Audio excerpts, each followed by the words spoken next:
Oui, c'est ce que j'ai vu.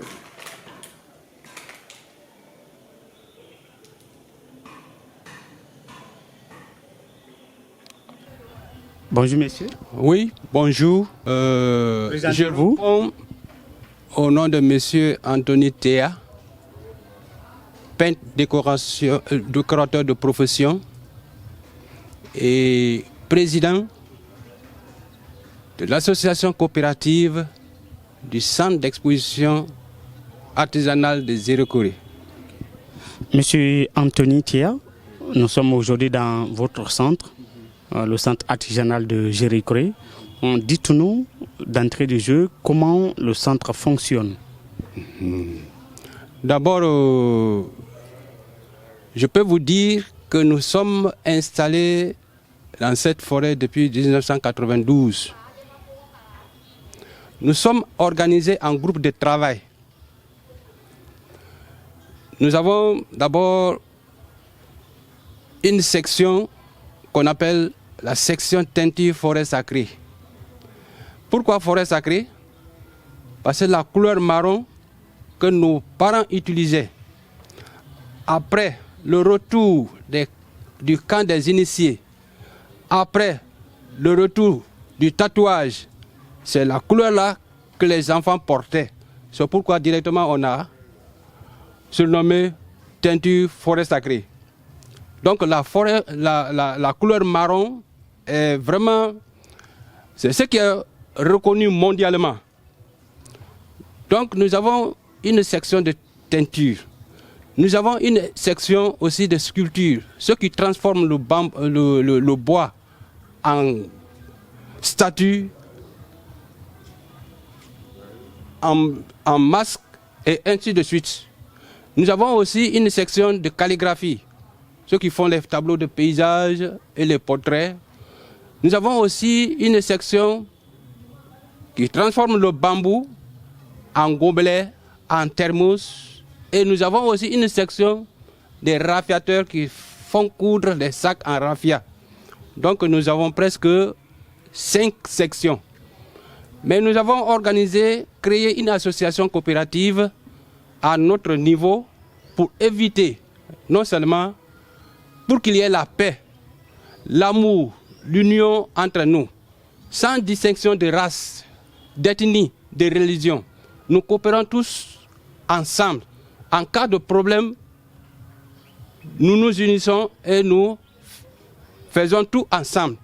Donc il y a cette organisation là entre nous, mais chacun se nourrit du fruit de son travail.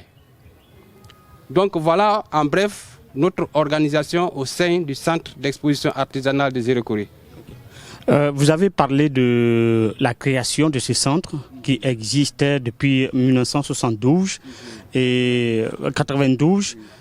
Dites-nous, ce centre a été maintenant construit en quelle année? Je crois que ce centre, c'est l'une des infrastructures du 55e anniversaire qui s'est tenu ici à Zérekoré. C'est en ce moment que le gouvernement a fait face aux artisans parce que nous avons pleuré beaucoup. Hier, on vivait dans des cases qui coulaient un peu partout.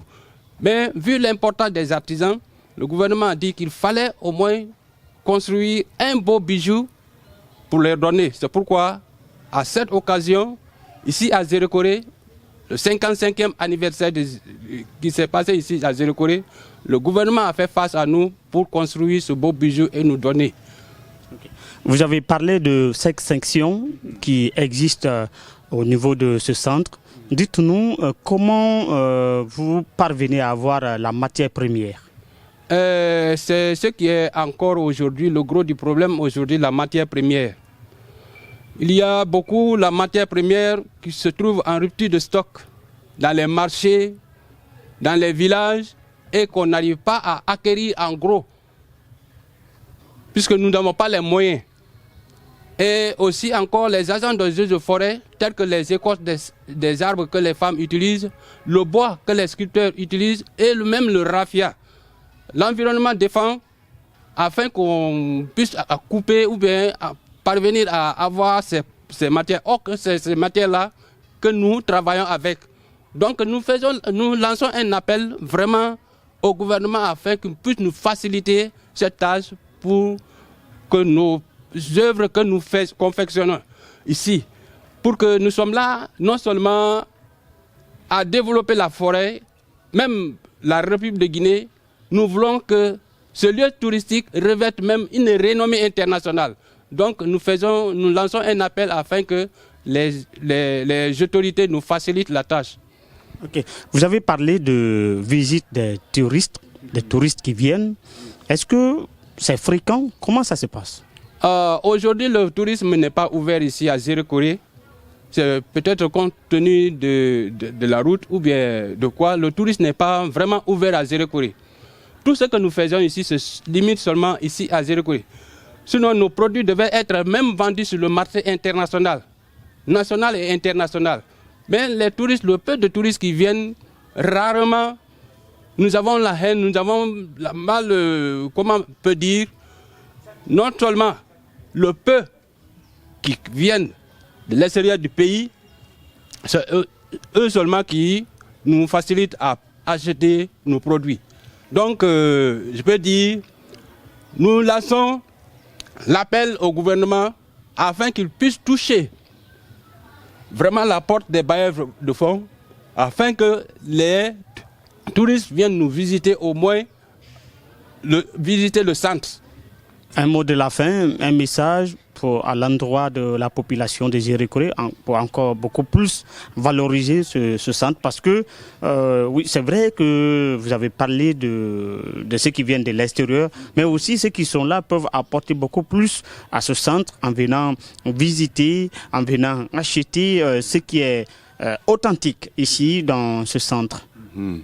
Bon, d'abord l'appel que je lance est que nous lançons l'appel afin que tous ceux qui ont étudié, ils n'ont pas terminé les études, qu'ils peuvent venir envers nous pour apprendre quelque chose et devenir quelqu'un plus tard. Peuvent venir envers nous, la porte est ouverte devant tout le monde, peuvent venir apprendre quelque chose, non seulement pour aider, si c'est des femmes, leurs maris qui ne travaillent pas dans le foyer. Donc, elles peuvent aussi venir apprendre quelque chose et aider leur mari. Le mari aussi, tu as étudié, tu n'as pas terminé les études. La porte est ouverte devant tout le monde pour que vous pouvez venir apprendre quelque chose pour devenir plus tard. Donc, l'appel que nous lançons chaque fois, c'est cet appel. La porte est ouverte devant tout le monde et nous sommes prêts à recevoir n'importe qui, mais avec la mentalité morale. Donc, je vous remercie. Merci beaucoup. Oui.